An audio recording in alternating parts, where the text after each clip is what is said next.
Hello and welcome to Bay College's Intermediate Algebra online lectures. We're going to look at section 7.1 today, and that's solving quadratic equations. Hopefully this equation here looks familiar. This is the quadratic equation in standard form, ax squared plus bx plus c set equal to 0. Now before we actually start, I just want to say in this section we're going to deal with factoring, square root property, completing the square, and then building quadratics using their roots, or otherwise known as their zeros. Factoring is the most powerful tool in this entire chapter, and at this level of algebra, you're expected to have mastered factoring. So if your factoring's a little rusty, go back to chapter 4, review the sections on factoring. Also check out the appendix. There's an appendix section solely dedicated to factoring. So if you can go through that, work through that, build up your factoring skills, it will be a powerful tool when it comes to this entire chapter and for the future chapters for intermediate algebra. So the first thing we want to do when dealing with quadratic equations just mean we have a squared term as our highest powered term, we want to set it equal to 0. That's getting the equation in standard form. So in this case, we're going to subtract 4 from both sides. X squared minus 4 equals 0. And if our factoring skills are sharp, we look at this and say, hey, this is the difference of squares. And we would know that the difference of squares is x minus and x plus the square root of this value. Since it's set equal to 0, we can use something called the zero factor theorem. Now, the zero factor theorem is just a fancy term to say 0 times anything is 0. So we look at this factor and we say if this factor is equal to 0, 0 times anything is 0. We just have to find the value of x that makes this equal to 0, this factor. Well, 2 minus 2 is 0. So x can equal 2. 2 minus 2 is 0. 0 times anything is 0. True statement. And if we look at this factor here, we do it again. We say, what is the 0, or the root, of this factor? Well, negative 2 plus 2 is 0. And 0 times anything is 0. So negative 2 is the solution. And the one thing we should always do is check our work. Let's plug this back in. 2 squared is 4. Well, that's a true statement. Negative 2 squared, well, negative 2 times negative 2 is a positive 4. So that's a true statement as well. So we know this works because we checked our work. So these are the zeros, or the roots, to this quadratic equation. Let's look at this example here. The first thing we want to do is get it set equal to 0. Put it in standard form. X squared minus 3x minus 40 equals 0. And then we're going to attempt to factor it. So if we factor this, we look at this number here and say, well, what are the factors of negative 40 that have a difference of 3? Well, the factors of negative 40, 8 and 5 would be factors of 40 that have a difference of 3. Well, if negative 8 and positive 5. One little shortcut here is if this is a negative value, the larger of the two values will be negative. So we know it's a negative 8 and a positive 5. We can always check our work here and FOIL this out to make sure we get back to this. And x times x, of course, is x squared. Negative 8x, positive 5x is negative 3x. And negative 8 times 5 is negative 40. So we're just checking as we go here. And now we can use that zero factor theorem. What value of x would make this factor 0? Well, 8 minus 8 is 0. So 0 times anything is 0. What factor, or what value of x would make this factor 0? Well, if x is negative 5 plus 5 is 0. So we can say negative 5. So we found our zeros, or our roots, to this quadratic. We should always check it. Let's plug in 8, and I'll do it right here. 8 squared is 64. 8 times negative 3 is negative 24. Is that equal to 40? 64 minus 24 is 40. That's a true statement. So we know x is equal to 8. Let's try negative 5. Negative 5 squared is a positive 25. A negative times a negative. Negative 5 times negative 3. A negative times a negative is a positive 15. Is that equal to 40? 25 plus 15 is 40. So that's a true statement. So these work because we checked them. So definitely check your work. You can't go wrong if it makes a true statement. All right, well, what if something doesn't factor? Well, sometimes we can use another property, and that's called the square root property. If we can isolate a squared factor, to one side of the equation, then we can use the square root method. And essentially what that is if we have a squared factor equal to something else, we can take the square root of both sides to get that value by itself. Here, in this case, it's x. And we always have to remember, when we introduce a square root to an equation, we have to remember it could be the positive or negative of that square root. So don't forget your plus or minus the square root of the other side. Take the square root of both sides. So let's look at this example here. All right, obviously it's not in standard form, and if we were to put it in the standard form, we'd have to FOIL this and distribute and combine like terms. It's a lot of work there, but we can use the square root method. It's going to get us there a little bit faster. And to use the square root method, isolate the squared factor. Well, this factor is what's being squared, so I want to get it all by itself. So I'm going to undo the math, undo order of operation. I'm going to add 22 to both sides. And then I can divide by 2. And now I have the factor isolated. The squared factor is isolated, so I can now take the square root of both sides. And when I do that, when you take the square root of something squared, you get the value under that square. And when we take the square root of the other side, we have to remember plus or minus that square root. And now we can isolate x simply by subtracting 10 from both sides. X equals negative 10 plus or minus the square root of 11. Now, this may be a little bit more difficult to check, but we should do it anyways. But one shortcut is, if we have plus or minus here, well, if one of them works, the other one is its conjugate. And if you recall, we talked about conjugates in the previous chapter. If one works, its conjugate will work as well. So let's take a look. Let's just test negative 10 plus the square root of 11. Let's put it in here. 2 times negative 10 plus the square root of 11 plus 10. So we put in our x value. Well, let's see what happens here. Negative 10 and positive 10, well, they cancel out, right? 10 minus 10 is 0. The square root of 11 squared, well, when you square a square root, it goes away. So we have 2 times 11 minus 22 equals 0. Is this a true statement? 2 times 11 is 22. 22 minus 22 is 0. That's a true statement. So I don't even have to test its conjugate, because its conjugate will work. This is the solution. And I know it's the solution because I checked my work. Let's look at another example. Here we have another perfect square equal to a number. It's already isolated, so we can jump right to the square root method. I'm going to take the square root of both sides to eliminate the square. But when I do that, I have to remember plus or minus the square root of the other side. In this case, it's negative 18. Maybe we can intuitively see that, hey, this is going to be an imaginary number, but because we covered imaginary numbers in the previous chapter, we can actually find the solution, whether it's real or in the complex number system. So let's get y by itself now. Add 4 to both sides. And it's always important to simplify if possible. And the square root of 18, well, this has the factors of 9 times 2, and 9 is a perfect square. We also have that negative under the square root. Well, what do we do with negatives under a square root? We pull it out and call it I, that imaginary unit. So y equals 4 plus or minus the square root of 9 times 2 would be 3 square root of 2, and that negative becomes I. So this is our solution, and we can check this as well. Let's go ahead and plug it in, and we're just going to do the positive 4 plus 3 square root of 2i, because its conjugate, if one works, its conjugate will work. So let's plug it in. We have 4 plus 3 square root of 2i. That's my x value, minus 4 squared equals negative 18. Well, let's see. The 4 minus the 4, well, that's good news, right? It just goes away. And then we have 3 square root of 2i. Well, if I square that, 3 squared is 9 times 2, or the square root of 2 is 2 times I squared. So we just squared that value.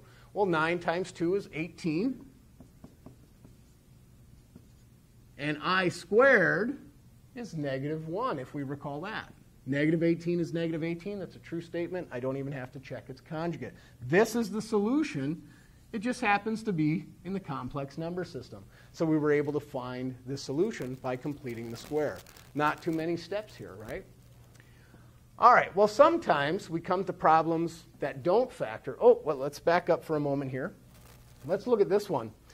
This one here, it's already set equal to 0, so maybe we'd attempt to use the zero factor theorem by factoring this. But the interesting thing about this particular problem is maybe our factoring skills are strong enough that we can look at this and say, hey, this is a perfect square trinomial.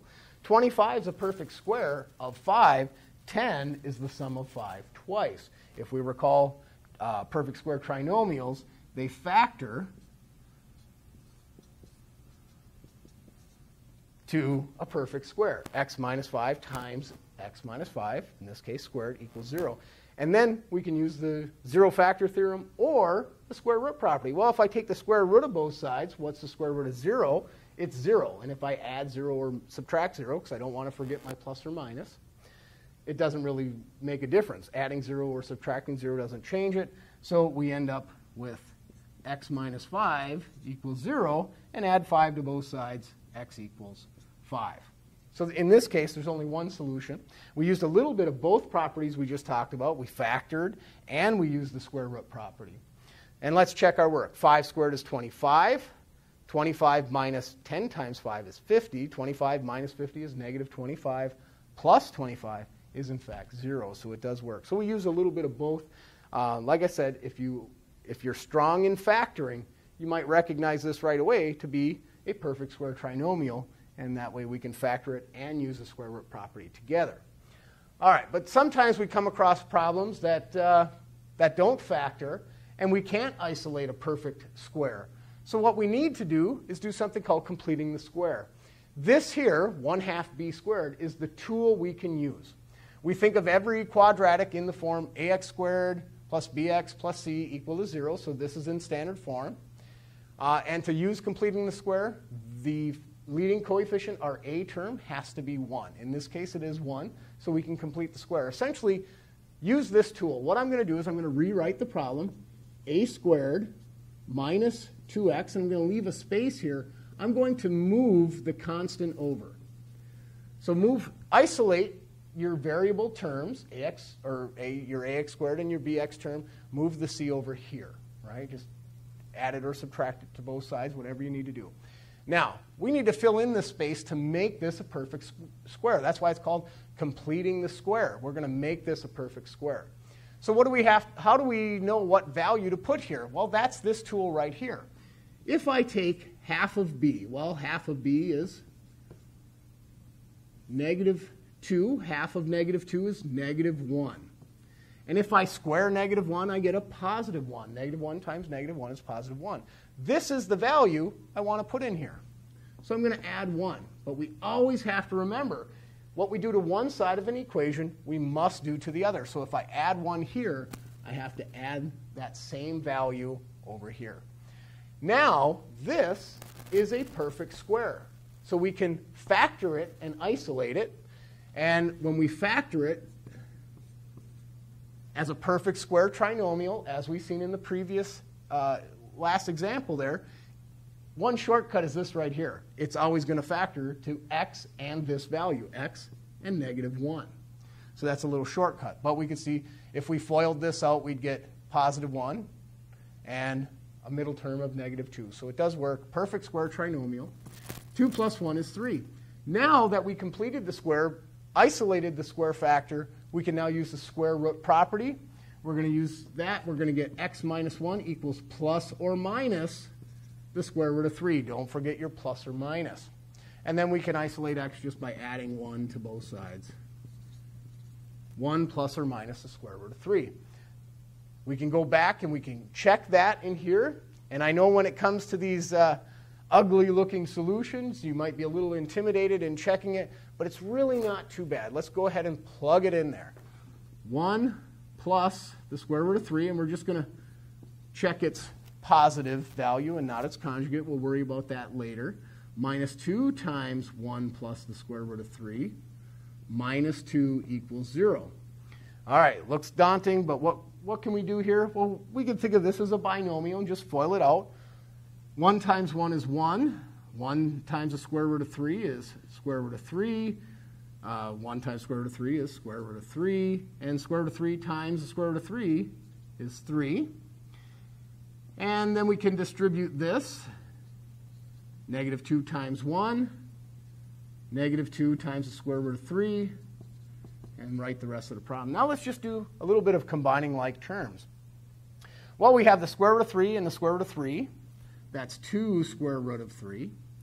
And then we have negative 2 square root of 3. Well, that's nice. They cancel out. Don't have to deal with that. And then we have 1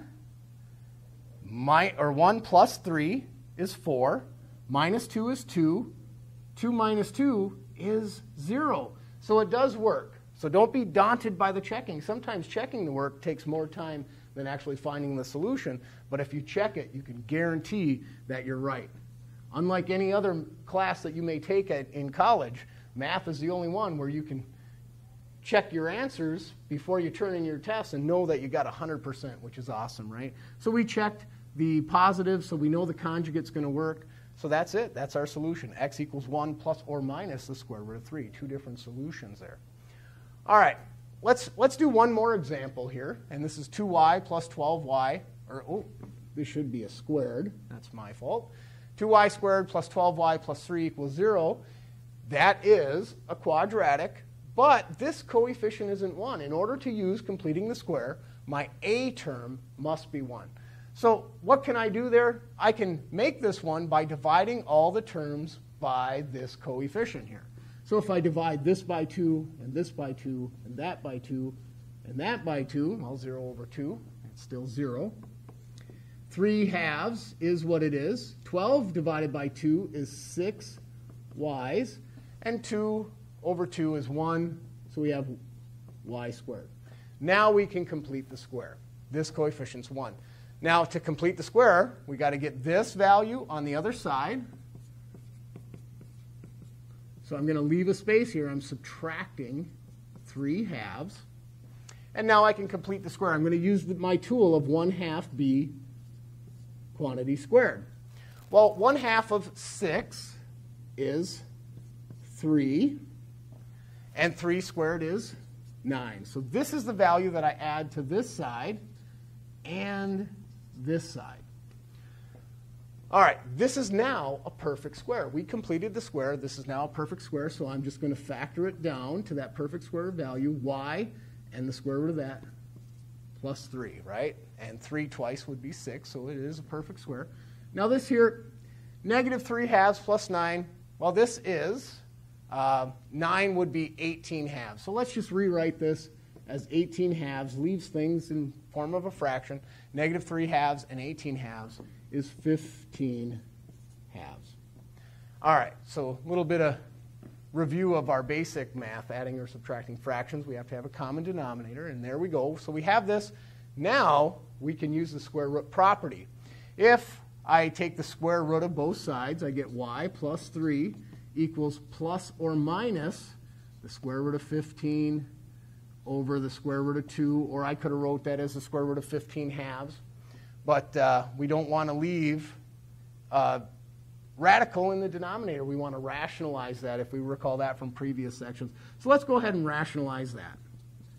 Sometimes it's a lot of work, but we'll get to it. I want to have a perfect square here, so I need another factor of 2, and I do that top and bottom. So this becomes plus or minus the square root of 30, 15 times 2, over the square root of 2 times the square root of 2 is just 2. All right, and now we can go ahead and isolate y. Y equals negative 3 plus or minus the square root of 30 over 2. And that's our solution. And we can go ahead and check it in the original equation, or we could even check it in this one. But maybe you don't like fractions. It doesn't matter. You can check it in either one. Again, it's going to be long and tedious, so to save video time, we'll skip checking it, but it should work, right? Check your work if time allows. So let's look at the last example. How can we apply this stuff? What if we find some zeros or are given some zeros, otherwise known as roots? Build a quadratic equation given the following roots. Well, I'm told that x is 1 plus the square root of 2, and x is 1 minus the square root of 2. Notice these are conjugates, 1 plus or minus the square root of 2. How do I build a quadratic using these values? If we recall from factoring, it's always the opposite of what we see. So let's just write this x minus, right, the opposite side, 1 plus the square root of 2. And x minus 1 minus the square root of 2. It's conjugates. And because we're building a quadratic, these are the zeros, otherwise known as the roots, so we set it equal to 0. And now let's do a little bit of simplifying. Let's distribute this negative through here, so I get x minus 1 minus the square root of 2, x minus 1 plus the square root of 2 when I distribute that negative. And now we can just multiply it out. Use the distributive property to get this into a standard form. Ax squared plus bx plus c equal to 0. So if I distribute x times x is x squared, x times negative 1 is negative 1x, or just negative x. That 1 isn't required. X times the square root of 2 is x square root of 2. And then we distribute this. We get negative x, positive 1, negative square root of 2. And then we distribute the last term, negative x square root of 2, positive square root of 2, and negative 2. Now, the negative times a positive, square root of 2 times the square root of 2 is 2. And now we just have to combine like terms. Well, this is the only squared term, x squared, there it is. We have a negative x, so we have minus 2x. We have positive x square root of 2, negative x square root of 2. Hey, that went away. We have negative 2, or negative square root of 2, excuse me, and positive square root of 2. Well, those are 0 as well. Those go away. And then we have 1 and negative 2 is negative 1 equals 0. This is a quadratic in standard form. Ax squared plus bx plus c. X squared minus 2x minus 1 equals 0. Now, to check our work on this one, we could use the properties that we worked on before. We could say, well, does this factor? Well, obviously, from these zeros, it wouldn't factor. So maybe we'd want to complete the square. We could complete the square on this, work through it, and actually find that these are the zeros or roots to this polynomial. Zeros and roots are terms that are used interchangeably. So this has been section 7.1. Thank you for watching.